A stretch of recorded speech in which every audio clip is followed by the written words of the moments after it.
আসসালামু আলাইকুম। অনেকদিন পরে মাঠে চলে এসেছি। আজকে আপনাদের দেখাবো ধনিয়ার পাতা। তো এখানে এসেছি মূলত একটু কাজের জন্য, যার কারণে ভাবলাম আজকে আপনাদের পরিপূর্ণ একটু দেখাই।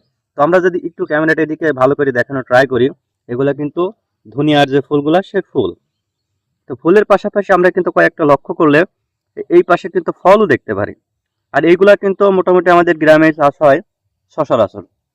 তো যার যার কারণে মাঝে মধ্যে আমরা এই প্রাকৃতিক সৌন্দর্যটা দেখার জন্য চলে আসি মাঠের ভিতরে এবং এসে পরিপূর্ণ জিনিসটা আমরা উপভোগ করি। তো মাশাল্লাহ এই জিনিসগুলো দেখতে অনেক সুন্দর।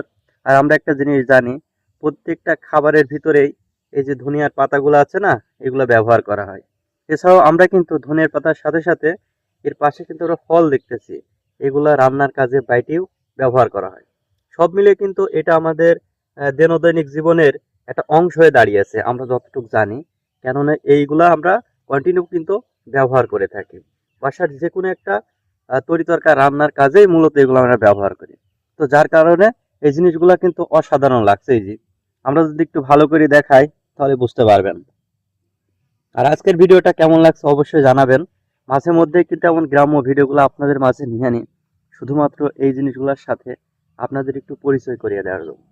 আর আপনারা অনেকে আমার ভিডিওতে প্রচুর পরিমাণে ভালোবাসা দেন। সত্যি এটা ধন্যবাদ দিয়ে আপনাদেরকে ছোট করব না। এভাবে সাপোর্ট করবেন আমাকে।